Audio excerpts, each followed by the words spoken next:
Welcome to our monthly OET webcast. We're here in the Frankfurt studio. I should say I'm the one here. We have the rest of our team and practicing good social distancing and walking the talk of doing meetings virtually.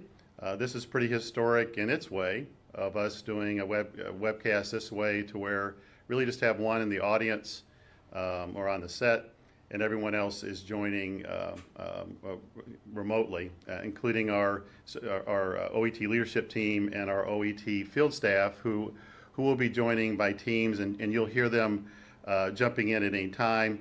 And I do recognize, much like all of our lives changed in the past week, I'll be going through that. I recognize your life has changed, so we're going to have X number of you that could not join today, and that's understanding. Obviously, it'll be recorded. And we'll share that with folks as we go forward. And this is an open forum. It's mainly done. I don't have items that we're covering, and so this is really going to count on you saying, what questions do you have? We have some Go Soapbox and poll questions we just like your feedback on for us. But we have folks watching Go Soapbox that are part of the OET leadership that'll bubble that up. And I've really given a green light to our OET leadership team and our field staff to jump in at any time. So this will be much like different in any kind of webcast that we've done over the course. And to be honest with you, we may be having more than just one a month, just to get people updated as we're needing. I know in KD, the agency, we're doing things a lot more frequently and getting together and talking about certain things. During the times like this, I think back of something I learned from Don Kaufman. As some of you know, or most of you know, is when I first came, I was an associate commissioner. I was a director and worked for Don Kaufman. And I remember Don told me this story about him, that I've always given people going through a tough time or something very challenging to think through and maybe take a similar approach. Most of you that know Don, or don't know now, Don was a marathon runner, and a pretty good one, and one recognized nationally. But it didn't start out that way. Don in his 30s was trying to kick smoking, and he and a bunch of his friends would go out and they would run. And they would maybe run 1 or 2 miles, and what Don found was, after 1 or 2 weeks, he was the only one going out and running 1 or 2 miles. And someone said to him, since he appeared to be pretty good at it, well, Don, you need to run a marathon. Now, you'd have to know Don. Don was a super smart guy and had a lot of intuition, but there's certain things that he was naive about. So someone said you ought to run a marathon. He asked how long a marathon was. And so he drove to this place that was 3 hours away, and he's on this bus that's taking folks to the starting line. And the question was asked, he asked folks on the bus with him, well, how far are we running today? Not knowing a marathon has a standardized distance of like 26.2 miles. And so he was shocked, because the longest he had ever run before was 2 miles. And so here's the teaching point I would make through this. Don started that race. He had never run longer than 2 miles and never really been a long distance runner, but just had started within the past month or two. But Don told me is he was determined to finish that race, and it was a very challenging thing and very unknown. And all he tried to do was make it to the next telephone pole. And once you get that telephone pole, he said, can I make it to the next one? And he did that literally. He'd run 2 miles, but he remaining 20 feet to the end. And so I tell folks when they're going through something is there's a lot of unknowns, and he had a lot of unknowns because he had never run something like that to that distance. Now, to his credit, he finished it, and he started doing that. It became the new normal for him, and he was able to adapt to that kind of distance and the planning it takes to go and the strategy it takes to go with that, and not only became one that could finish a race, but one that could win it years later, and still a competitive runner. And I think that's what we face ahead of us. There's a lot of us, we didn't know that this day would happen to this length that we're doing, telecommuting or working NTI days, a lot of times it's been a shorter race. This one's going to be a longer kind of thing that we face that we've never faced before. Never gone this distance before. We've never used technology like this to this mass before. It was interesting for me this morning as I was getting ready to watch the Today Show, and you see Al Roker, who's always part of it, that gives the news. Well, Al Roker put himself in self-quarantine. Now, he doesn't have the coronavirus, but he was in a place that had it. And to see the spacing in the studio there at NBC, but also to see how do the weather from his home. Like I say, he's fine. But you see that with a lot of other TV shows to where it really is a brand new day. The technology that we have been, a lot of us have spent most of our lives involved with helping schools, and for us, my job's not with the schools, but also with here in KD Agency, is now coming to fruition on a grand scale, like we've never had it before. I've told folks if this happened 10 years ago, we would not be nearly as prepared for it. And we're far from 100% perfect, like I always tell folks. But the things we've done, just not in the early 90s of getting all the schools connected and everything that takes to go along with that, to be a power user of that. And we saw the great, tremendous success we had with that building over 25 plus years in our online testing.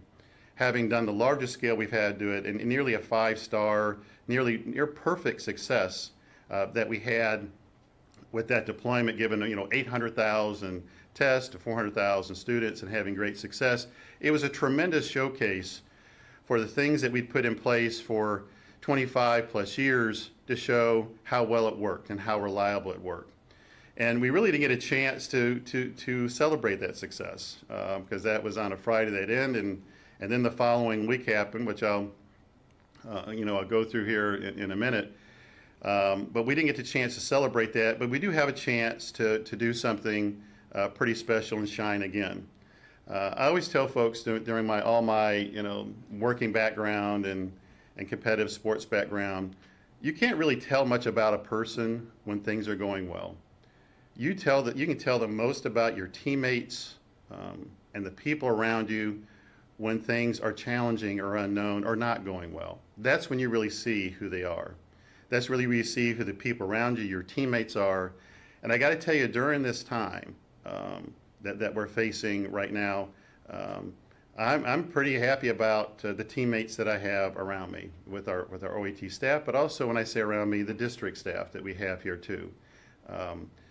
Like I say, we are better prepared than nearly every other state in K-12 when it comes to the step that we're taking here. And we're going to learn some things along the way. I love what Lyon County put out about on Friday as they were getting ready to do their first really, NTI to any kind of length of time. They say things that we're trying, will work well, and things we're trying, we're going to totally flop. And this is a chance for us to learn. And most certainly, most of these things we have been a power user of and a power doer of for a long time. Cloud-based computing. We are the national leader in cloud-based computing. And there is no better situation to be in to have a lot of these services that are cloud-based than we have now. And there's obviously some risks associated with that, but not the risk of having everything having to be on site and associated with that. What we've been doing in virtual meetings, telecommuting and virtual learning for quite some time, over a decade, is also well prepared. This now, the new part of it is doing it in mass. We've been doing telecommuting here in KD Agency for quite some time, and the Office of Education Technology, we've been doing it for 2 decades. And I sent to you all, and I resent to you all, the telecommuting guide that we wrote over 2 decades ago. And now it's going to really be coming in fashion 2 decades later.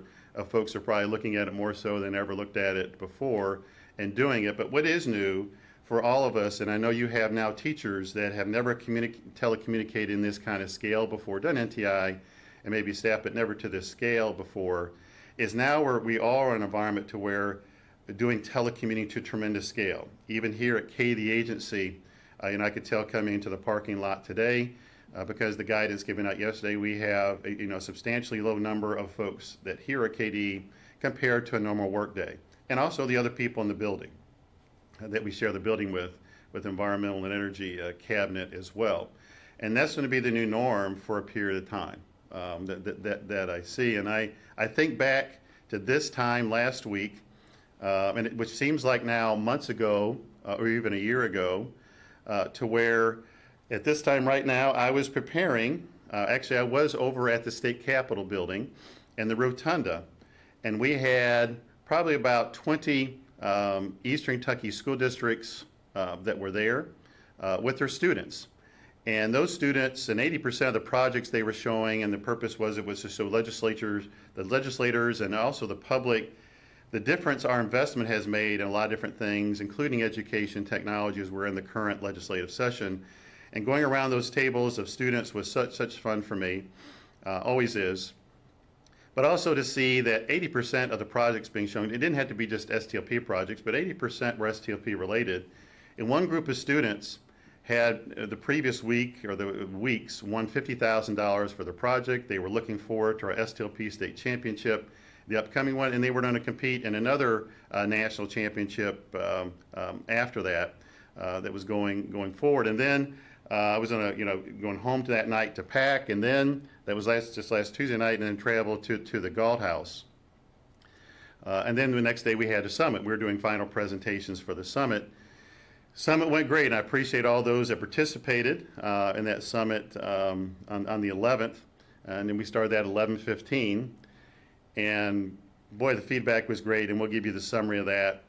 But at 1 o'clock, I got a text that I knew things were different, and I knew things were going to be different for a while.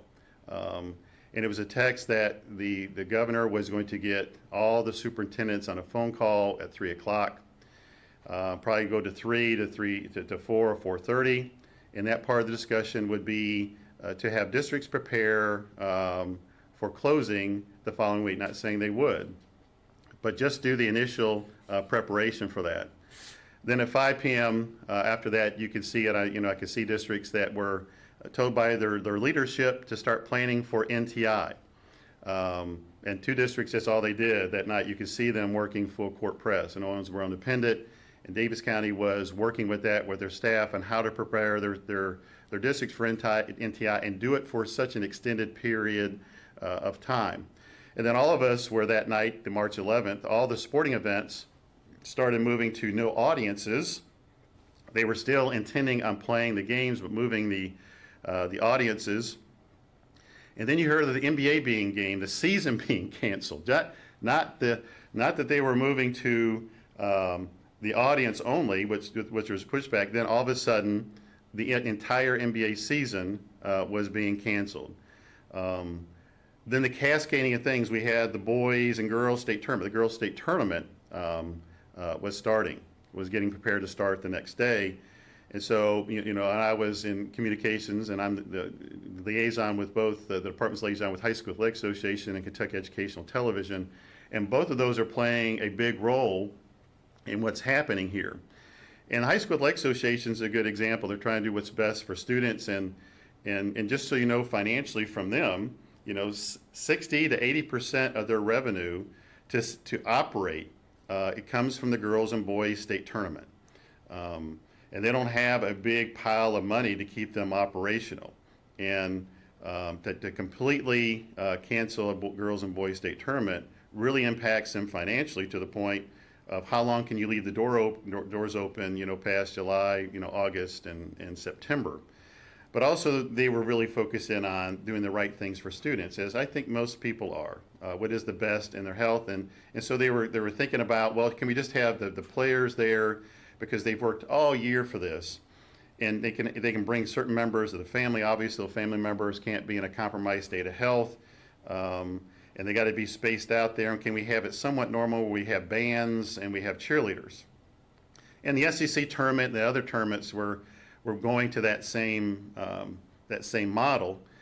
And then quickly you saw that day, the 12th, where they were canceling them totally, or postponing them in the case of the boys and girls tournament, to see if they can be done at a later time, which then ran into, for us with STLP, what does that mean for STLP? I can tell you starting on last Monday or Tuesday, I would give them the odds 95% that we're going to have the STLP state tournament on site on 9 April. I got to tell you, on March 11th and definitely on the 12th, in the morning of that, as I realized that probability had gone to less than 1%. And I asked Jeff Sobolski to go meet with the Rupp Arena staff that morning of the 12th, which he did, to give them the very much likelihood that we would be announcing the cancellation of the STLP state championship. But also, much like when you have a hotel reservation, you got to give someone an advance notice enough to get your money back for it. So it wasn't just about the money, but it was about, do we get the money back? And we're fully prepared to have and eat that cost, I think, as most people were. And the great relationship we have with Rupp Arena, we've always had it. And this is where you go through a lifetime and you establish good relationships. This is where they come in handy. You can do them in an expedited period of time, but there's nothing like spending a lot of time of establishing good relationship, because it really pays off during this time. And Rupp Arena was very understanding, extremely understanding. And I said, yes, as long as we know by this time, which was last Friday, we'll go ahead and give you a refund, because they were going to have things in motion the next week. But I do think about during these times about all those businesses around Rupp Arena that counted on the boys and girls state tournament, our event, to survive. I know Sawyer's is a hamburger place that's close by there. And I think during these times here, we're focused in on, how do we keep schools operating? But there's definitely, times here where people that are hourly employees are significantly impacted. And let's not fail during this time, to reach out to them and comfort them, especially as we're so into social distancing, they can feel even further isolated. Give them a call, give some people a call, with the phones, and just talk to them and let you know they're there and be there for them. As I think of this time, I can think of a time years ago when we had an ice storm throughout the state, and our power was down where I live in Woodford County for 2 weeks. And I found out a lot about my neighbors during there that lived near me, and I found a lot of positive things about them, of the helpful nature they were at, and the helpful nature that most people that I found were during times, tough times. And I do see that coming out now, people's helpful nature of how can we help? How can we all join to help make through this, understanding there are going to be bumps around the road, and I like what Lyon puts out, there will be flops as we try to do certain things, but understanding as we're trying to do our best and trying to keep things going as much as we can, during these really difficult times. So Jeff went, and I told him to go ahead and tell Rupp I would make an announcement the next day. I knew the governor on the 13th was getting ready to make an announcement on the 14th of all school districts being, I guess it was on the 13th, being canceled. So we had a Katy Emergency Center set up, and Katy staff is meeting today collectively. But much like we're asking you all to do, we moved to an online model of doing that, to provide that. And then you heard the announcement from the governor that all districts would either be closing or moving to NTI for at least the next 2 weeks, and there's X number of districts that have already expanded beyond that. And if you look around the country, Boston shut down to almost the beginning of May. And I don't know what that means for how long this is going on, but I know it was at least a 2-week period for everyone to catch their breath. But I would suspect it's going to be longer than 2 weeks. I don't think that'd be a big surprise for most folks. I was then asked by Kevin Brown, who's the acting commissioner, to create a communication with our team of OET staff, which are tremendously helpful. And like I said, during times like this, I am so fortunate to be surrounded by such competent people and helpful people. Quickly helped me put together the document that I sent to you on Saturday night, that I hope just not to you, but you make sure the right people in your district are informed of that if you don't lead those areas. And I think you're familiar with all the information that we had in that document. We'll talk about that just a little bit more. So that was Saturday. And on Sunday and yesterday was spending a lot of time with the KD agency staff in the upcoming Kentucky Board of Education meetings that we have this week. And we're going to talk about how do boards operate during this time. As KD, the agency is moving to nearly a total telecommuting status. We're still operational, but a very large part of the staff of KD agency is telecommuting. And so what are the words of wisdom I can put out there to them? And I can remember Mike Lenningham saying years ago, and he reminded me, is the best way to test this is if everybody did it. And so I wish we'd have tested a pure KD telecommuting day, but we're doing it now.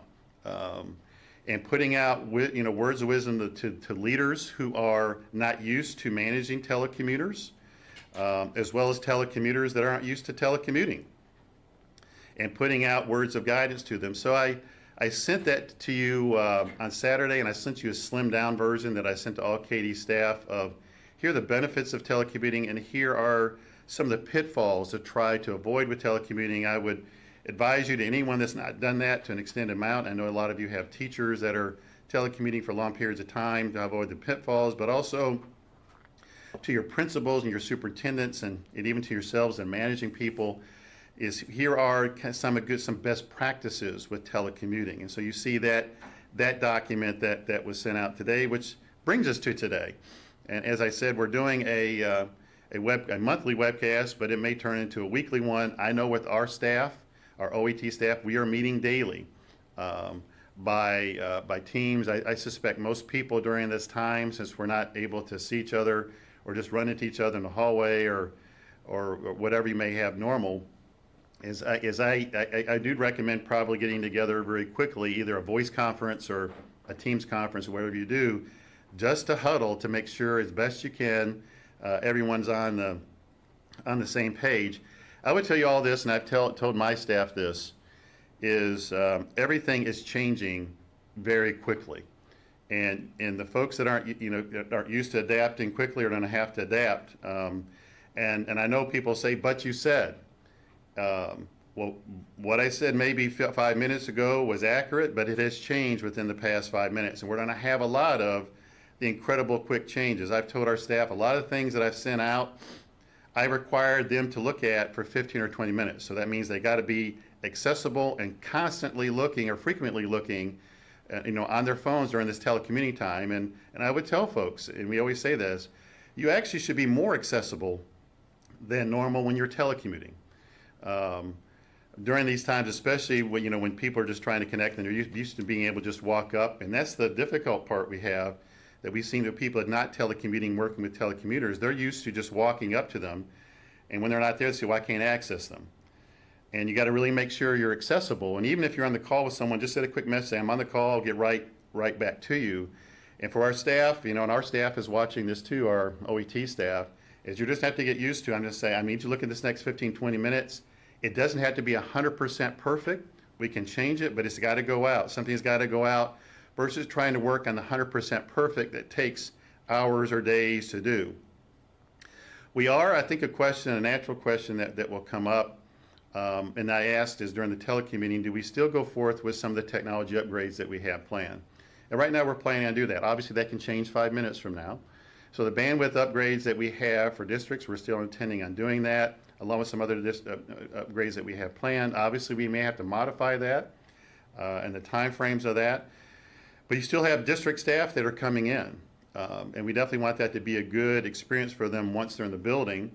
And if we don't do an upgrade or we don't modify something, I know here in KD we have I think a Microsoft upgrade that's been given that's a crucial one that we're going to need everyone to do, especially while they're telecommuting or they'll all be jammed up with their computer not working right.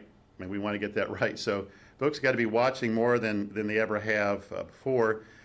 We are doing a board meeting for our Department of our Kentucky Board of Education. I believe, Andy, today at 1, and tomorrow a regular board meeting. These are historic as well. Tomorrow we have done a teleconference with board members. We did it with a board member, one board member that joined remotely, and then we had a subcommittee meeting, I think of 1 or 2. And the rule sets for board meetings are pretty stringent. I've always thought excessively stringent. And I think during this time where we're finding latitude is being given and people are trying things, this may help modify it to a place to where it needed to be modified anyway. So I'm going to tell you how our board's operating, because your board's going to run into the same thing of them wanting to get together and make decisions on something and not being bound by certain things. So I just tell you about what we're at so far, and I would suspect it's going to change fairly quickly for board meetings. So today, we're moving forth with trying to identify a new commissioner for the Department of Education. So we're trying to keep that process going. So bids have been submitted by the company that's going to be part of the evaluation of the things that we get in, the applications that we get in. So today at 1 is the two different companies are making their proposals, and given the short notice, is originally we were going to have a very high percentage of folks join in person both days. But I think, Andy, as of 60 seconds ago, is a very high percentage of the board members that are going to come in physically today. Is that right? Is it your understanding? And then they'll be all spaced out, I imagine, all through the board meeting.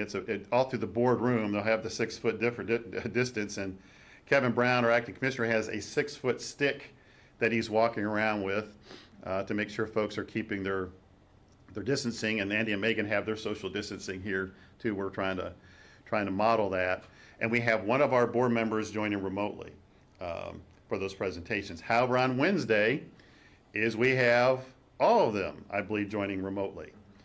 And we face, much like you face, is we have board members that are pretty savvy with technology, and we have some that are not, to put it as kindly as I probably can. And so we've been trying to think through. So the note that you saw me send out has some modifications that we sent to our board meeting because the requirements of it. But I think you all be facing this. So a normal board meeting requires that the board members be able to be seen visually at any time. So right now a board can't meet by telephone only. Now I don't know if that'll be changed. You can't have a quorum of them meeting by telephone only. I don't know if that changes, but I've recommended making a recommendation to the Attorney General during these unprecedented times to allow some latitude of that. So that's just me making a recommendation. I don't know where that's going. And that won't be for our board meetings the next 2 days, Sandy and Megan, that's for sure. So something has changed, though, is previously you had to have every board member being seen at every second. And so the only product that really does that is something like Zoom. Well, we've come to find out that was an interpretation, and really don't have to see them every second. And so Microsoft Teams works just fine. You can bring, as someone is speaking, you can bring them up.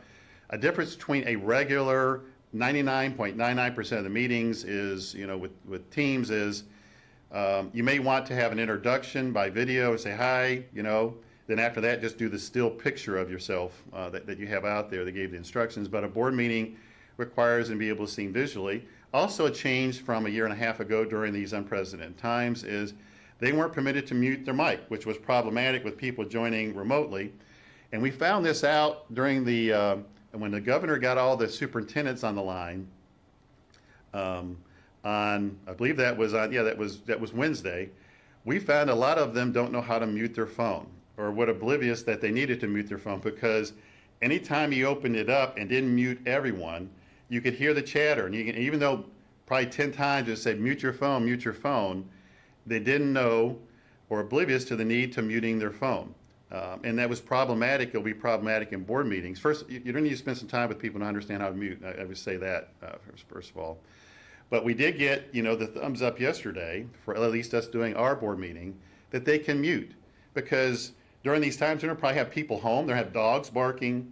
And we found that out with the board member that was joining us remotely before, is they had a bunch of people joining, and it added to all this noise that was in the background that he couldn't mute. So now you can mute, which is good news. And when you take the vote, is you got to hear yay, and you have to get everyone ready for it. There's a delay for the people sitting there, so they got to give a chance to hear the yay before moving on, because it can get stamped out, by the other folks that are there.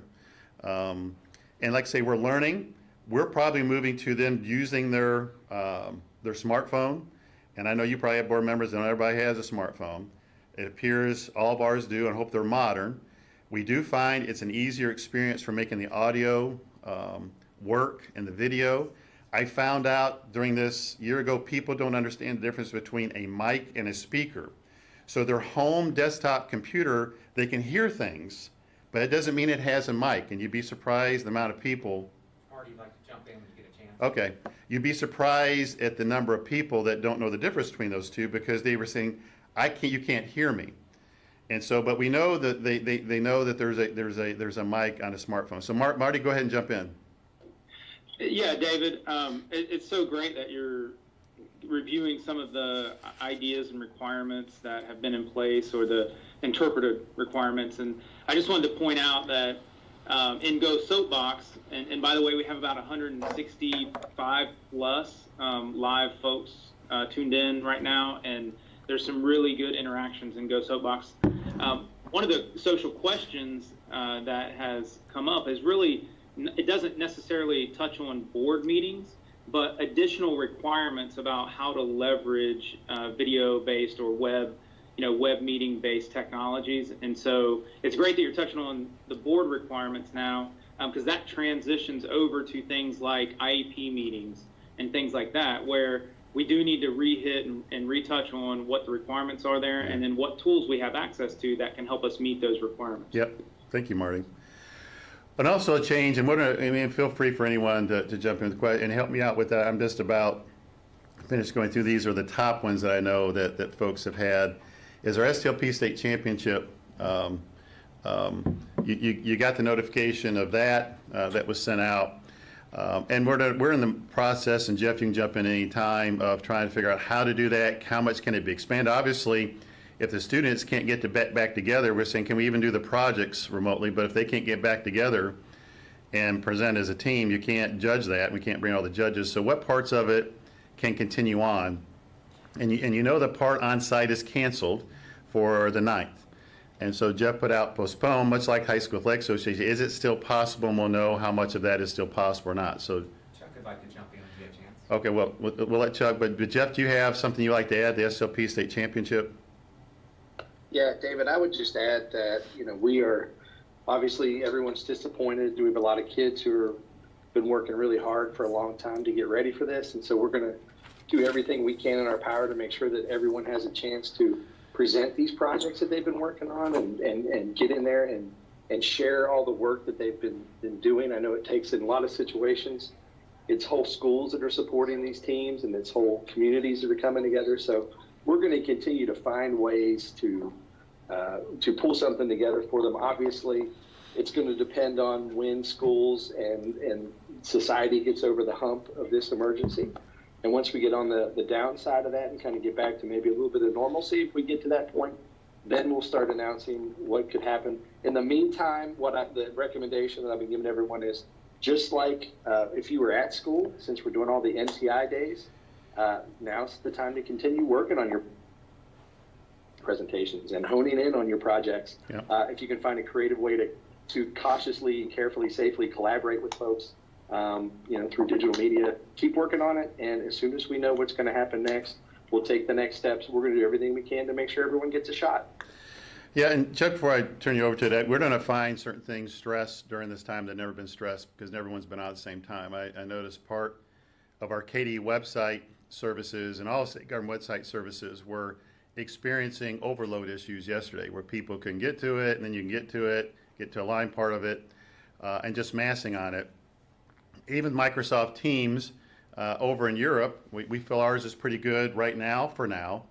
But as everyone is moving to this teleworking, telecommuting, telelearning, is services that were never anticipated to be used at this mass at the same time. And we all know from doing large-scale projects what that means, will be stressed. And people are going to have, I think, backups to the backups to the backups. So, we talked about we're going to use Teams. Skype is still available. If something happens to Teams, we go to Skype. If the Teams video doesn't work, a lot of things can be done just purely audio. And if that doesn't work, you have some other way that you can back that up. But I think it's important during this time, and really do appreciate Governor Beshear's leadership during this time. Just a calm presence, but making sure people are well aware. He does those broadcasts every day, and he recovers things that he's covered before because he needs to, because a lot of people haven't listened in before, so you got to recover it for all the people just tuning in. Didn't think it applied to them. Now it does apply to them. But it's just try to keep that calm steadiness that you can. As I know, I was disappointed going into the Kroger and seeing all the toilet paper gone and all the I mean, it's like, why all the toilet paper? Who is stocked up on 10 years worth of toilet paper? And you know, it's kind of like, can you spare a square for folks? And I remember seeing literally a guy that had 10 bags of toilet paper that went from his shoulders down to the ground and clear. It wasn't wrapped, of toilet paper that he was bringing, you know, into a house, a small house. So I do think there's a calmness that has to occur, and and it is important during this time, for folks that understand this. If you've taken a look what's happened in China and in Italy, of trying to flatten the curve, and I think most of you are aware of the flatten the curve. It's not just for yourself. People say, well, I'm at a certain age, I'm fine, but definitely you could be a carrier and put someone else at risk. And then our healthcare system is the main purpose of flattening the curve. Does not, so it doesn't get overwhelmed. The groceries and the food, I think, is going to be fine as long as people don't panic and just rush in there like the world truly is ending and stock up on 10 years worth of stuff that is in there, and hand sanitizer. But the concern is our medical system really being able to handle it, the number of beds, the number of all the medical supplies that are needed, especially with people that have compromised health and are at a tremendous risk. That is what we're all trying to prevent. It's just not yourself. And even for myself, is I feel I'm pretty healthy. I'm just barely below that 60 age. But I have an 83-year-old mom that I'm concerned about. And so, my interaction with her is making sure I don't put her at risk. And I think we're all doing that. It's just not for ourselves. It's bigger than ourselves for others, and making sure we're thinking about others during this time, and just not like, just don't take a bunch more than you got to take. Definitely trying to practice that. Be sensitive to people that are going through a tough time where their revenue source has been taken away during this time. And definitely not stockpiling to them, and be sensitive to them. But also, just as we face certain things, I'm not anticipating the next 24 hours we're faced, just trying to make sure we're as calm as we can be and trying to make the right steps. So Chuck, go ahead and jump in. Thank you, David. Well, David, you made a great point just a while. You made several great points this morning, but I think we've all heard that, leaders are truly tested during a crisis or a storm. And great leaders emerge and others get exposed. And I'm in awe at some of the leadership that I've seen at the state level, the federal level, but more importantly, as we're on this called the district level. I'm so privileged to work alongside our EdTech leaders in our community. And I just wanted to do a specific call out to Brandon Blackburn and the KISTI board. For those that were really close to that situation, they were faced with an unprecedented situation that we dealt with at the conference. And, they had the courage to cancel the last day of that conference in the spirit of really giving our EdTech community and our leadership community the opportunity to get back and prepare for what was coming. And that was a difficult decision to make. When you look at all the planning and logistics that go into, that annual event, that was a big deal. There were storms coming into Louisville. There was a lot of things that factored into that decision of canceling the last day. But the board, being led by Brandon, they handled that with such compassion and grace. And I think that's just a great lesson to all of us right now, to position ourselves as servant leaders, helping calm folks down, David, as you've mentioned already this morning, making sure that people have the information, the tools, the communication they need to carry forward, and just being there in whatever capacity is needed. And so I wanted to just throw that special caveat out there to plug the KISTI board and really our entire EdTech community for the awesome way that they have stepped up in this crisis. I think for those that were at our summit, you may have seen me walk over to Brandon. And I think this is why we're all in this. We are a team. It's not OET, KD, it's all of us. Is very soon after I saw that communication and understood and thought through what the magnitude of that was. Obviously, I didn't know things would be moving with all what's happened on that Wednesday, but I suspected that things would not be the same for quite some time.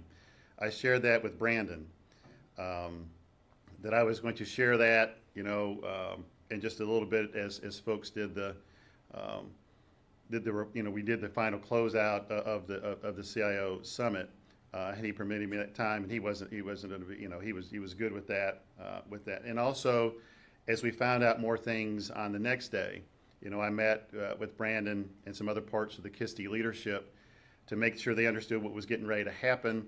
and they were already well on their way to take, contingency plans of having to shut that down early. I know for me, is it's kind of like the players who didn't get to play in the NCAA tournament, is after the CIO Summit, it's such a fun thing for me to be able to interact with folks on the next day, go to sessions, and really from that point at 1 o'clock on that Wednesday, I didn't get to really do anything except prepare for the COVID-19 situation.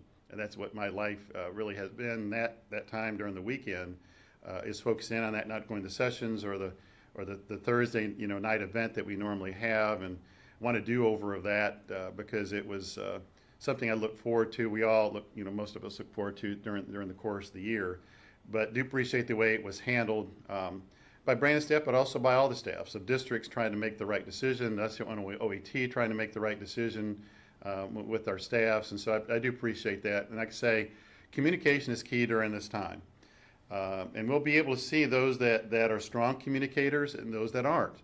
And this is not a good time. I always fuss with my kids are all in their 20s and some in their 30s, but especially the ones in 20s. This concept, and when you send something to them, they just don't reply at all when you text them. And they're pretty good about say something, thumbs up, okay. But the silent stuff is not a good stuff during this time. It only can add to the anxiety. So I'm gonna, for those that are watching Go Soapbox, I know we have some Go Soapbox questions. Are there any ones that, and I want to get to the results of those. Are there any other ones, those that are watching Go Soapbox, that have bubbled up that we should take right now? Anybody can jump in. Doesn't have. Yeah, I'll just raise my hand from now so Okay. I have something to say. So I can't see the ones that have bubbled up. So is there anything from the folks that are looking at? David, I think one that immediately bubbled up to the top from our district leaders is that we had planned a required staff password and passphrase modernization and upgrade by June 30th. And so there's a lot of, I think, question and conversation around, is now the right time to do that, or will we look at expanding that window? Yeah, and we'll have to talk through that when I don't have an answer. And like I say, this changes every 5 minutes. We do know during this time the cyber criminals aren't relaxing or showing much empathy. And so that's my concern is obviously we're doing all this telecommuting with folks that have never done it. Will they be smart about it? Obviously with the VPN, if they're going from their home, their Wi-Fi, feel pretty comfortable. If they're using something other than that, anybody could be pretending to be a certain service, and the credentials are all going there. And so the main purpose behind the passphrases was to help us out with this issue that we have, of this crushing issue with the cyber criminals. So we'll have to talk about what does that make. Obviously, if we see that picking up, where cyber criminals are really taking advantage of the situation, as we saw people take advantage of the guy that had 17,000 hand sanitizers trying to make money off of it, you will see cyber criminals trying to take advantage this time. So we may be forced into the situation where we have to go forth, understanding the chaos it brings just because so many cyber criminals are taking advantage of weak passwords. So, at the time, at this time, we're still going forth with it. But as I said, in this new normal, everything changes within the next, within 15 minutes and 30 minutes. And I know you all know, from the watching the news, it all seems to change. But I would like to keep that as of now.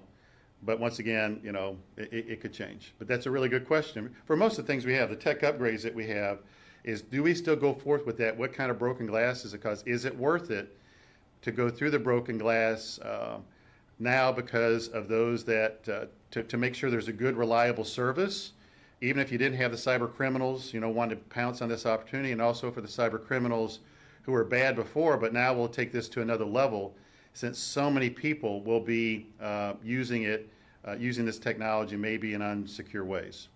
Bob, I'll let you jump in. Bob Packworth, you can jump in. David, I do think that one of the things we need to think about is the risk of what these changes mean to the folks who are maybe telecommuting for the first time and are out there in the field. And then, the risk of, and we absolutely know that, like you said, the cyber criminals are looking at this as an amazing opportunity to take advantage of everyone's confusion and everyone may be doing something for the very first time. So, what is our greater risk here? Is it the cyber criminals, or is it folks, working through the password thing for the first time and being somewhat separated from their technicians and their CIOs? And so that's something that hopefully folks on this call right now can kind of help us understand a little better. But one thing I definitely will say is that, I hope that our CIOs are providing the guidance that we have provided to them, like the one pager that says top secret in red all over it, things like that, because those things matter. In a time like this, it's the basics that we really need to make sure we get right. And that is, don't ever share your password. Whatever password you have, don't ever share it, because people will be at home thinking, oh, wow, I just got this email and it looks like it's legitimate from my support desk, and they're asking for my password. Well, maybe this is the new normal and I'm supposed to give my passwords now.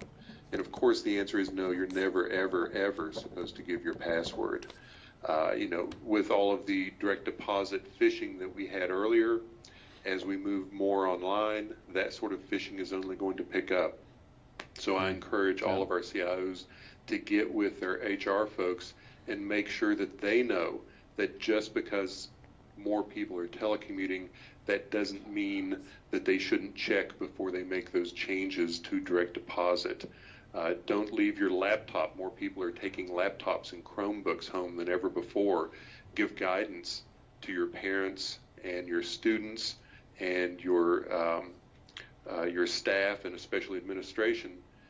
Don't leave that laptop in a bag that's marked Dell or something like that in your back seat. Make sure you put that in your trunk before you leave the office. So those sorts of basics are super important right now, and we should be trying to shore up our security. But I definitely want to hear from the CIOs and see what they think about the challenges that they're facing with that. I'll hand it back. Yep, thank you, Bob. and even like for VPN, and Jody, we'll get to you in just a second.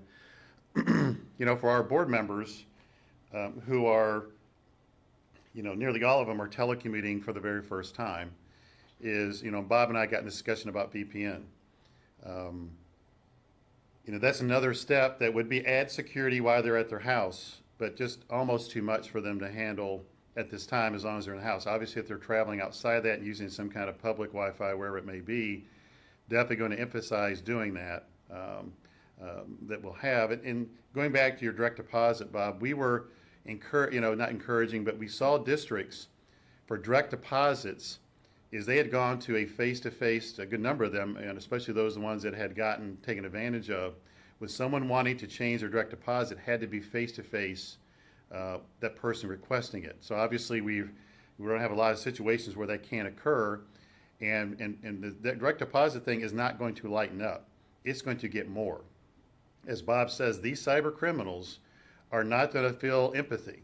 They're going to use this as an opportunity. So it's a lot of education at the same time. And you cannot just say, I sent you out an email. You got to do it multiple times, just like you're seeing the governor do when he gives every press conference. He's going right down the safety things you got to do. You got to do it again and again and again, because this is so new to so many folks about really good practices and really bad practices, and you'll have to cover it with them, the real basics, I call it, when I teach basketball, the right-hand layup. They got to be able, if they're in the left-hand layup, they got to be able to do those. You can do those other ones, but they got to be able to do that pretty well, since so many shots are made from that close by.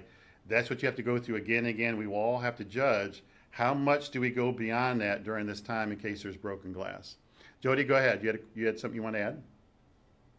Well, I think it's just, it's the balance that you're trying to provide here. When districts ask that question with security and whatnot, everybody's coming out of the woodwork. And I'll be honest, if I had an email right now that came from David Couch and said that had COVID in the subject line, please open this attachment immediately, I'd be pretty hard pressed and I'd open it, right? So there may be a lot of security things that certainly are this something that still has to stay at the forefront. But I think there's a balance that we're trying to strike with just being flexible in times like this, because you look at what's done, for example, with the federal waiver on serving meals, and people asking questions about testing, and the governor and whatnot saying don't worry about it, and we're going to figure all those things out. And so I think of things like at our level, like telling people they need to have a technology plan in. Well, we all set fire to every plan we had for as soon as this weekend, right?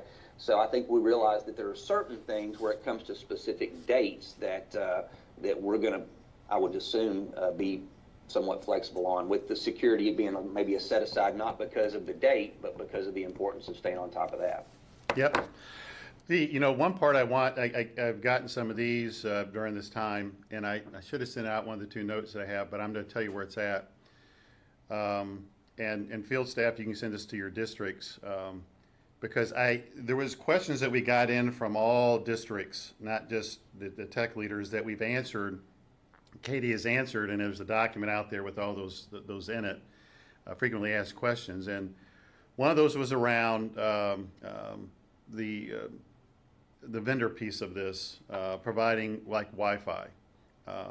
Wi-Fi options to communities at a reduced cost or free. And where I pointed them to, and you'll notice on there is, and Marty Park and his team did a good job with this, is when we're studying the smartphones, there's a link that we have, and Marty, if you could send that to all the field staff so they can send that out to all the districts, that talks about all the options available for Wi-Fi.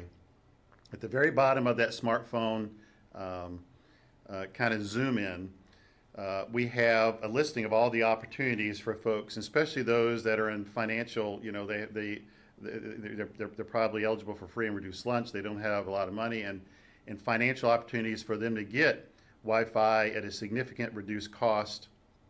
And we've also had some of our vendors talk about special offers during this time. Spectrum has done that. AT&T has done that. I suspect others. And if you're our vendor partners watching, I encourage you to do that. Or I know we have our KH3 vendors probably watching this with AT&T. All those 13 or 14 telcos that are part of KH3, send out a note to them and say, can they offer something similar to their parts throughout the state?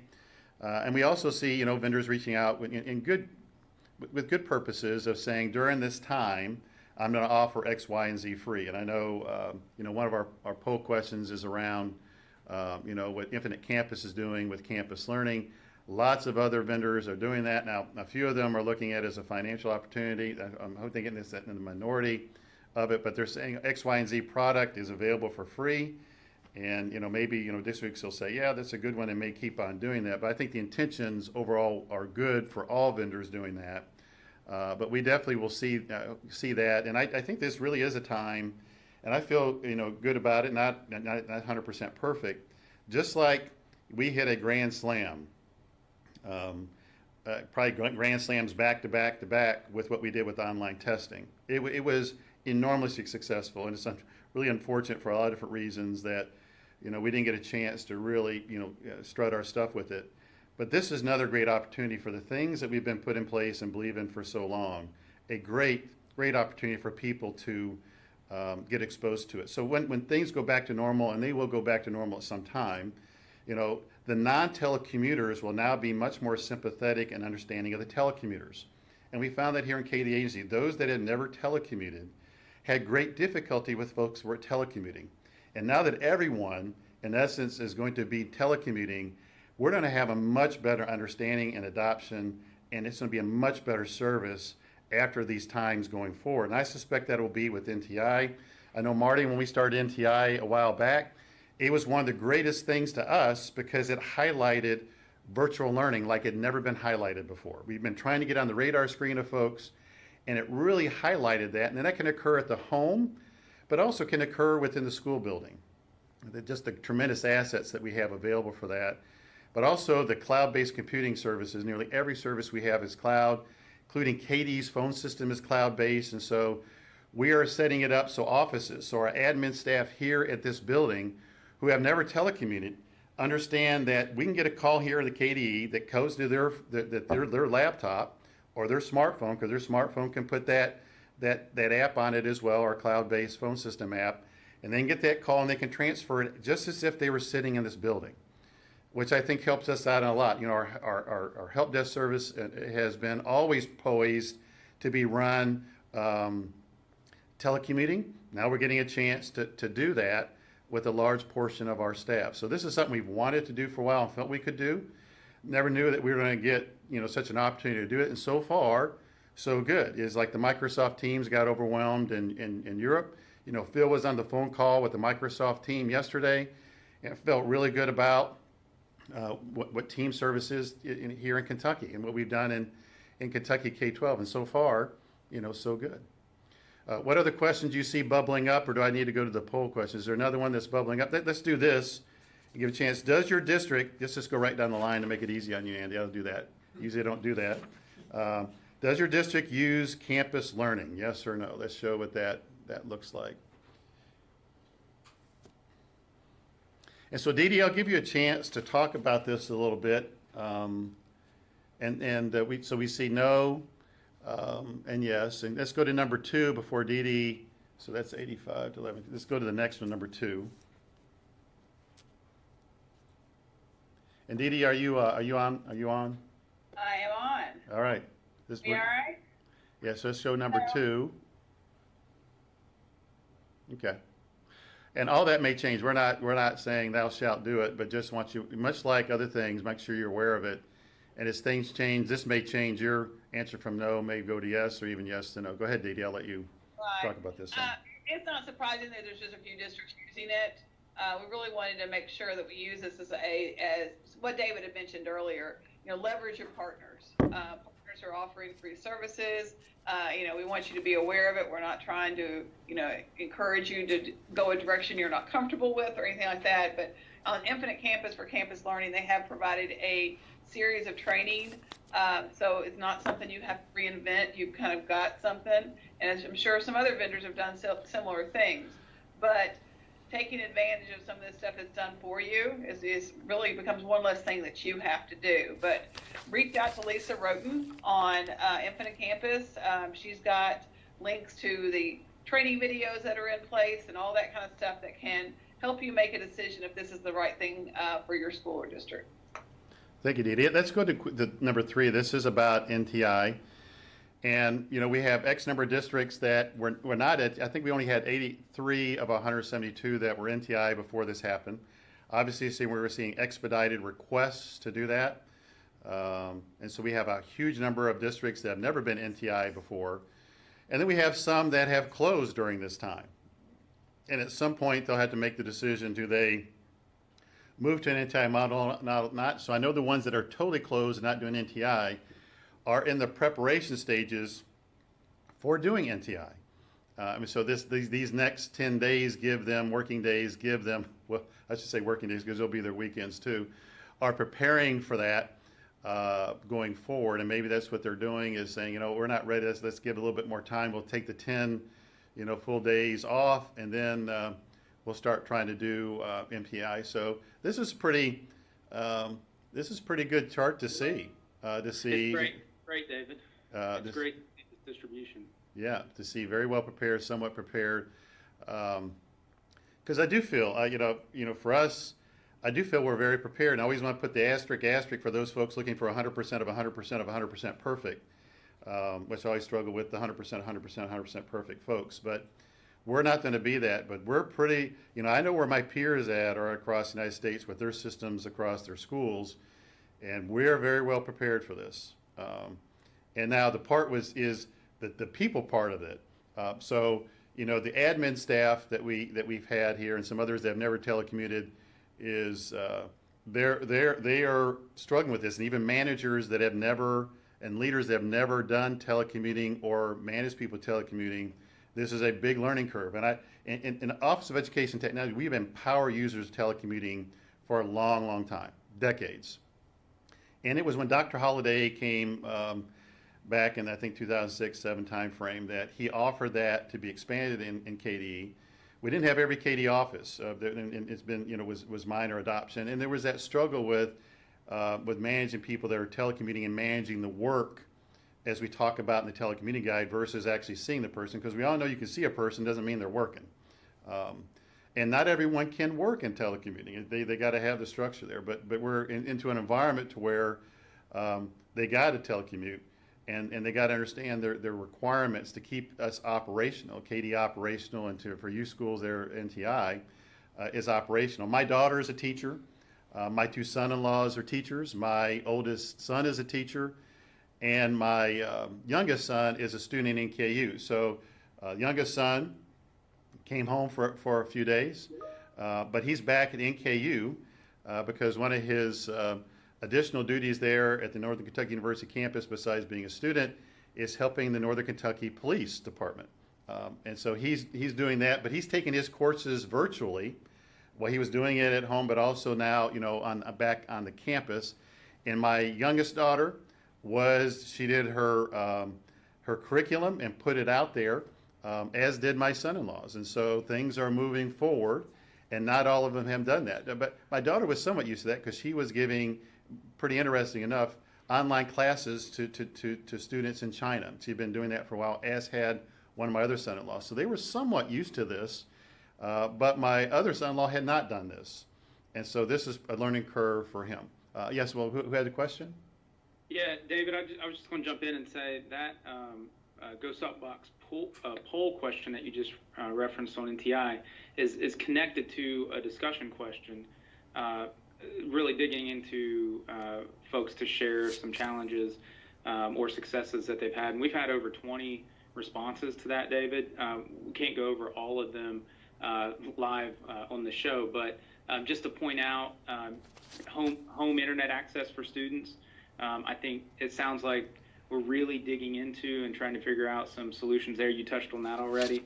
I thought it was very interesting. One of our district leaders just mentioned that other local government officials are requesting for the school district to help with some of these technologies and some of this learning on how to remotely connect to folks. So that's definitely interesting. But also referenced is the fact that generally with NTI, there's been a set amount of days, and then teachers are prepared for in successful implementations. And probably the folks who shared that they feel very prepared. Teachers are set, though, from the workflow perspective that students come back and kind of collect or review what's been done. And so everyone is mentioning that while they feel successful, the extended period will be their next big challenge to overcome. Yeah. Anything else from those discussion questions, Mari? Those were good ones. This is a good time to bring them up. Obviously, I can't see them, so. Yeah, no, I'm really excited about discussion question number 2 as well. That's getting at maximizing the effective use of EdTech, being a huge conversation with our district and school leaders right now. The question is geared towards sharing challenges or problems that you've been asked to help solve, and we have some really good responses there. Apprehension about video conferencing, thinking through what that means, one-on-one with teacher to student, what that can look like and should look like. Some fears that have been wrapped around that, but getting parents to understand that the speed of their home connection is really important, and just to set expectations the right way. Yeah, and let's talk about that. Just like you saw in my note, and I encourage you to read through it, is I found this out watching, it's strange to say this, last year during the NCAA tournament. It was the Final Four games. Is I was watching that at my grandmother's. We have a family farm in Breathitt County. And because no one's there full time, and there's kind of people coming in and out of it, we don't have a line that we connect there all the time. So we just use the hotspot. There's multiple services that give us in the hotspot. And so we had a lot of young preteens and teens that were in the house with us. And so I was trying to get the game up, and I tested it out. But then when the game came up, I couldn't get on it. What I didn't realize is the 4 teenagers were all trying to watch Netflix at the same time. And I find the average person has a blind spot of how much bandwidth they are consuming. And so in these households, what we found out with our telecommuters is I had to have a discussion with the other family members about things that were not related, in more entertainment related, that they needed to put a timeout on that while they were actually telecommuting. And during these times where we don't have all these people at the house, just like I had my son at the house, is they got to, put a timeout on the Netflix going through the Wi-Fi, especially as, Bruce said, as a note to me yesterday, they're trying to hotspot through a smartphone, or they have, low bandwidth with their current provider. It does remind me of when we had the ice storm years ago and I was running off a tiny generator. I had to be very strategic what lights I turned off and didn't turn off, and when a hair blower had to be used, everything had to be off during that time, because it would just kick the breaker off. And so this kind of reminds me of this: is you got to be frugal. It can't be everybody's doing everything, and you will have to turn to folks in your households and try to find out what they're doing, because they're going to be pretty oblivious to how much bandwidth they are taking up doing things that will make the telecommuting experience slow for everyone else. And so that's why we talked about that, the digital meeting, basics. Really, you'll have to have that discussion. I say the same thing with video. Is we really are encouraging, Microsoft Teams has the ability to just join by voice. And I think for most things, voice is good enough. And we found with regular teleconferencing services that were used with the superintendents, with the governor, that service didn't have the ability to mute a specific person that was causing chaos remotely, or allow a remote person to join it while muting everyone else, while Microsoft Teams allows that to happen. So I would try to to walk that talk with them as much as possible. Initial introduction, and maybe they get off, or just do it totally by voice. When voice is good enough, and in most cases, it's going to be good enough. I don't know, I know, that we're getting people, trained up, on Teams and how to use our cloud-based phone service, remotely. And you may be placed in the same situation if you have digital learning coaches to do that. And I talked to you about with Skype, the plus and minus associated with that. I did want to move back to, if you can show number 4 with VPN. And Bob, I'll let you, you heard me say a little bit earlier, is VPN, is something that we got to get people conscious of, but we can't have it lock them up, especially if they feel they're in a situation like their house and they're brand new telecommuters of doing, VPN. Does that add another step where they don't know? So Bob, I'll let you cover VPN a little bit. Sure, David, and I definitely agree. VPN, as we all know, is a wonderful tool, and it can help people access services that are on your local network from their homes if need be, but it does add another layer of complexity for the home users. And if you have folks in your districts who are having to do some really major stuff from their homes, then this is something that maybe you should talk about. But generally speaking, because they're not going to be working from Starbucks at this point, or McDonald's, unless maybe they're sitting in the parking lot, VPN is not something that I'm going to say we really need to be focused on right at the moment, versus just getting people up and running, understanding the basics of security, so on and so forth.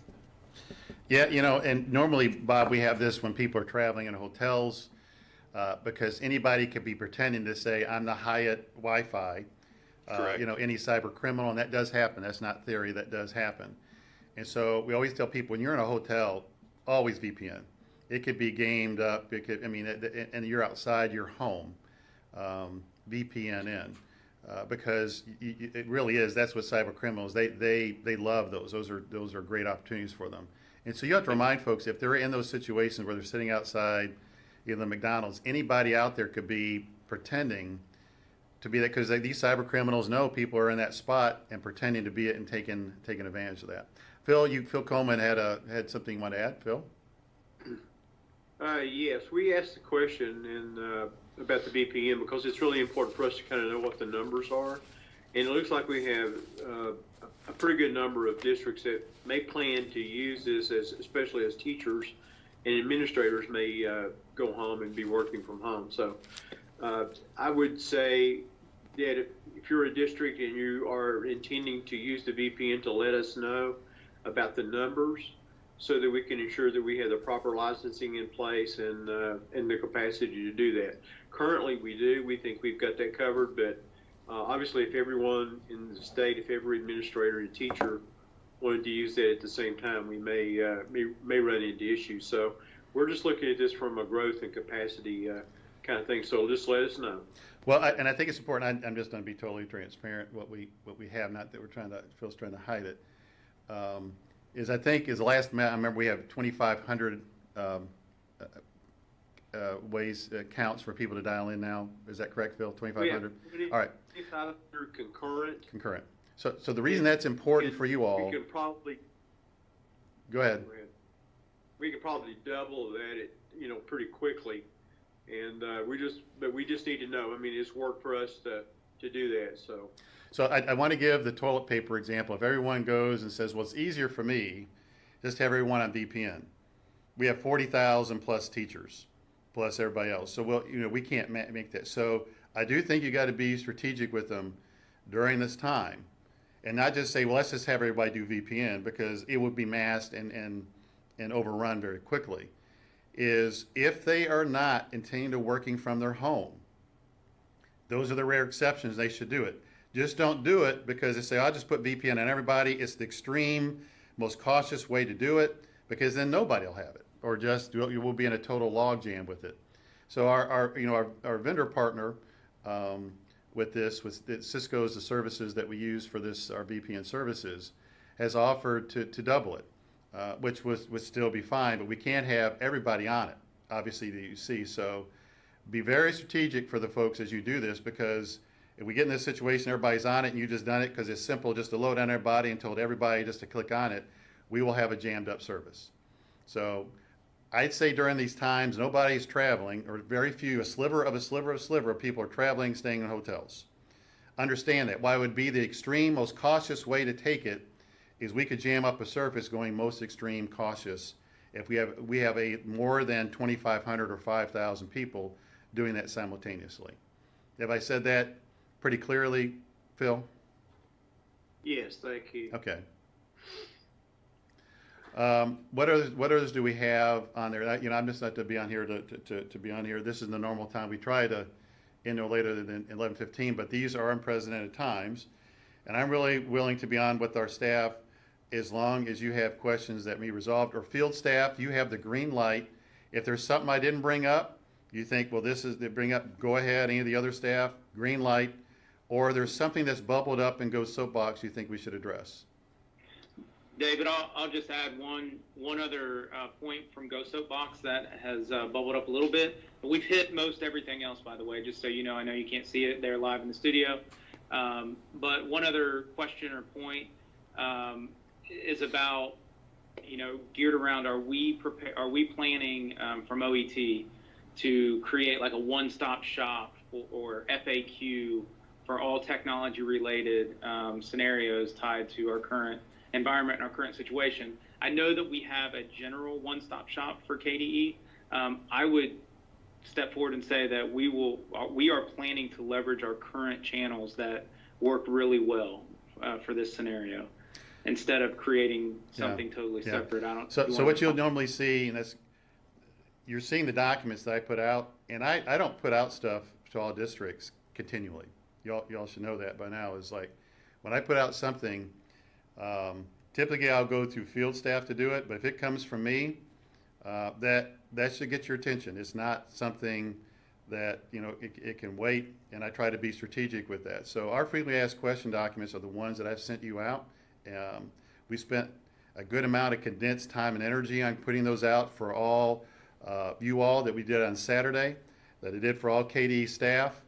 That is the frequently asked questions that we get.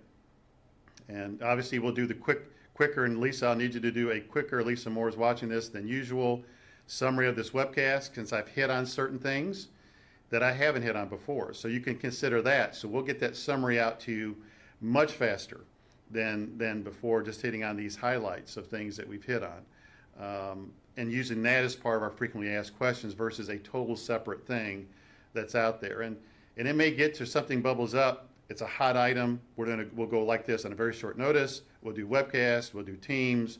we'll do something to get that out to you so we can quickly huddle with either the OET staff that are watching or part of that or all the districts. So please closely watch that. Things are changing so fast. And as my staff knows, is I would send them a message and say, I need you to look at this next 15 minutes. If you're not paying attention and doing it, it's going. It has to go because the timing. I have to get it out there. So everyone needs to be in that mode of being able to quickly adapt to change and understanding things that are put out. There's not to be 100% perfect since we're moving so fast. And they got to get past, yes, but I heard you say, or it was written because of the speed that we're having to move at for the foreseeable future. Anything else bubble up, or of our field staff, I want to give you the green light right now if there's David, something. I've got a quick comment. Okay. This is Mike. Obviously, we've got a lot of focus on getting through this time and the crash course that we're taking. And as you mentioned earlier, I've always felt that the quicker you can have everybody engaged in this type of work, the better off you'll be and the better we'll be able to do it. Just like disaster recovery plan's never good until you test it. And so we've certainly, from the K through 12, from all aspects, have been put into a crash course on how to work remotely and all that. So there's a lot of focus on that. But as you mentioned, we do want to continue to try to progress forward with a lot of work. I want to mention a couple of things. One, E-Rate obviously extended their windows to the end of April for filing, so that's a positive thing. Gives a little more time for people to do that and allow them to obviously to right now focus on the how can we ensure we've got a productive environment for instructional process in the schools, and then obviously just the regular interaction of administrative type things. And you also mentioned that we're going to continue to work on different project-related activities, and we're going to do that based on districts being okay with that. So if we've got something scheduled with the district, you'll hear from us and say, are you still good with us going forward with a bandwidth upgrade or whatever the activity might be? We also, and Phil, you tell me if I'm incorrect, still have the internet upgrade planned, the size of our internet connection for, I think it's April the 9th. I can't remember if that's the correct date or not. So I think we're still planning on moving forward with that. Again, correct me if I'm wrong on that. So we're going to, while we've got this focus, we got to have a focus on how do we all work together in these different times, and some people are more prepared than others. And so for some people, it's a crash course. I certainly think we're going to be better off for it as we come out of it, and we're going to all be within our schools. And I was telling my son, a big part of this is students have to be good participants in this as well. We've got to prove that we can be good and successful at working in these different type environments. And so from all aspects of folks involved, teachers, students, administrators, obviously we've got to be good participants and focus on the how do we do it, but then also focus on how can we show and demonstrate that we're able to still conduct business. We're able to still get things done. We're still able to ensure that there's some instruction that's able to occur in these situations, and that we're able to continue to move forward with different initiatives and projects that we have going on. Again, not letting them get in the way. Certainly we got to allow more time. We've got to postpone some things and so forth like that. So just wanted to add some comments on that, and I really do look forward to the capabilities we're going to have as we come out of this crash course that we've been put into. Yeah, good points, Mike. And I think it highlights the added value to this. It highlights some of the things that got to be worked on. And for folks, much like NTI, for folks that were championing virtual learning for a long time, NTI turned out to be a great blessing. And it had a lot of positive sides on the other end of this. Is while we're being in a crash course right now, is I do think there's lots of positive sides of people that previously didn't understand these or see value in them. It will have a much easier time on the other side of this because having gone through it, I just noticed in the note that we got for our own OET, KDE staff, because we're one of the state, parts of KDE that services both all of KDE and all of districts. We were having struggles. Regina Barrett leads that training for us. Is having people, participate in how to do Teams. Although she had done some training for some folks and how to use the phone system, and now we got a pretty good audience that we didn't have before today. We've had the highest we've ever had of KDE staff members joining it and doing it, I suspect, and we're offering that, as you saw, all during this week, ever doing that. Jody Rose. A few thoughts, David. Since you gave me the green light, I may I may take too much advantage of that. But one, Mike mentioned. Correction is 60 total. Phil, I said 23. It's now 60 total staff members that we have doing Teams training right now. KD staff members. Go ahead. I'm sorry, Jody. You're fine. So a few things. One, Mike mentioned the E-rate deadline being extended. I think districts realized that actually got extended far enough out that if you needed to go out to local bid for something, you have a little time to do that, which is something we would not have expected a few weeks ago. Just something to keep in mind. I don't know that that'll apply to many, but just something to know. Second, the response to a few of the soapbox comments and a couple of texts that I've received during the webcast, remember what David said about things changing very quickly, decisions that are made in one moment change the blink of an eye.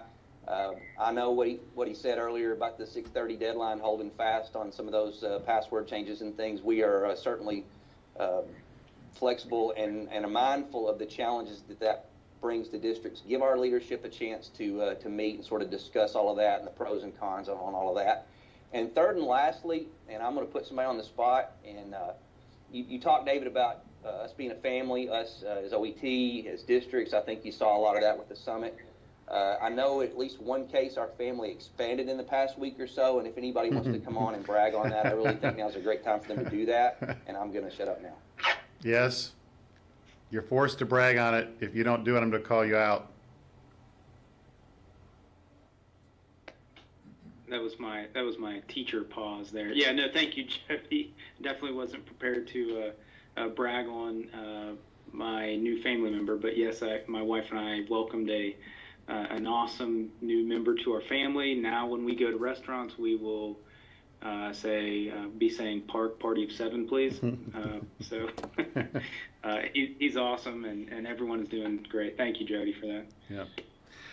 I think there's a part too why this is all very serious is to try to make life as normal as you can. And I know I went out and I shot some basketball yesterday and the day before. It's something I've always enjoyed doing, just shooting, and it's always been a calming type thing for me, and trying to keep somewhat of a sense of humor while also balancing the seriousness of the issue.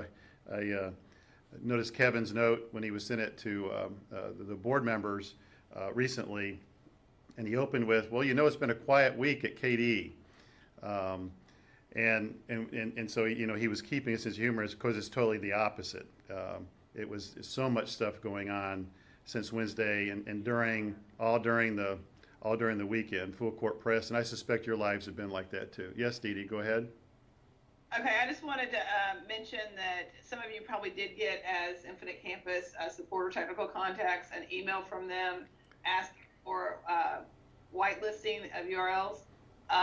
That was a actual request. It was not any type of spam or anything, but you can ignore it. We think we can provide everything from KDE that they need. We're not aware of this request before it went out, so you can ignore that and do something else, and we'll take care of this request. Thanks. One of the great things that comes into play now, I was at a superintendent's meeting 3 years ago, and that's when we had big issue with flu. And there was a doctor that came in that talked about one of the greatest techniques that can reduce the spread of flu is keeping the fingernails extremely short, and if you have them, whatever length you have them, always be mindful of scrubbing underneath them, because they said that is the top spot on your hand to collect and store viruses. So, any kind of words of wisdom that we can get out, it's pretty interesting. My daughter talked about, she has gone into bioscience, and she talked to me yesterday with our grandsons remotely and doing virtual, that our worlds have come together. She's in the world of studying viruses and vaccines, and that's where the companies that she's worked at during this time. And I'll share something with you that she told me about this particular virus, how it differs from the flu. And I suspect people are so conscious of washing their hands and doing some things and coughing that the amount of flu and cold has actually gone down. And she said, Dad, this is what's the difference between this and the flu. And I couldn't go on the details because she went really scientific on me. But she said there's about 100 contagions in the flu virus. And she says just between that and this, there's about 1,000 contagions in the coronavirus. And so that's why you see it so contagious. and this just her looking at this, not documentation from the CDC, it's 10 times, got 10 times more contagions in it, so it makes sense why it is so contagious. And so that's why you're seeing folks now recognize, you got to really spread out. Bars being closed and people ignoring it. It's just not for yourself. It's that you could be a carrier for others and expose those that are in a compromised state of health or older, and being very, very conscious of that. So that got my attention, is how contagious it is. And even though the number of announcements have been made in Kentucky, and the governor said this, there are more, and it's probably touching every part of Kentucky, even though that doesn't show up on a map. So you're not in Bourbon, or not in Harrison or Fayette or Jefferson. I suspect this is further wide than it's been on the map, and so all of us got to be much more conscious, and also have backup plans in case you're in a situation to where you got to go in quarantine, where you've been in contact with a situation like this. And so that's from me sitting in a meeting, and also with my daughter, who's really involved with this, and her husband's a teacher, so they definitely have it, the involvement in that household. Do we have anything else that's Bob, come to the top that needs to be addressed by any of the field staff or anybody on our staff? And David, this is Chuck. I got one final point to make here, and just kudos to you as you're leading by example. And I would say that the majority of our districts that have been successful with NTI I have already established the point I'm going to make, which to me is the importance for our EdTech leader community to stay hyper connected to other members of their local leadership team, especially as it relates to policy, legality, public relations, instruction, local community leaders. A lot of the things that we've talked about today, a lot of the things that we're going to have to deal with, touch upon all those things, and I think it's always just a great opportunity to assemble as a leadership team and make sure that you can share the burden of decisions that have to be made. So I just wanted to encourage all of our EdTech leaders to make sure they're in those war room discussions, they're at that big table. David, much like you've been for the last week and a half. So I'll close with that. Yep, thank you. Well, I can stop here. I was just going to go on as long as folks had, something major. So I think we've covered it. Obviously, I'll be closely watching the email that we have and how we can help you. And I don't know, we'll see. We may just huddle up with all of you maybe once a week. I know I'm doing that once a day. We have that today with our OT staff at 2, and then I think from that point forward is we're going to do it around 11 o'clock every day with OET, leadership team, and then the field staff that we have. And perhaps I'm going to do it much more often with our OET staff. We usually meet once a month, and probably that maybe twice, just very short time. Going back to Chuck's points of being hyper connected, since things are changing so fast, and I guys got to get you used to that. What you heard an hour ago or 2 hours ago, it can change, and you just got to be able to adapt to that, and have your folks be able to adapt to that. We definitely have to do that here in KDE.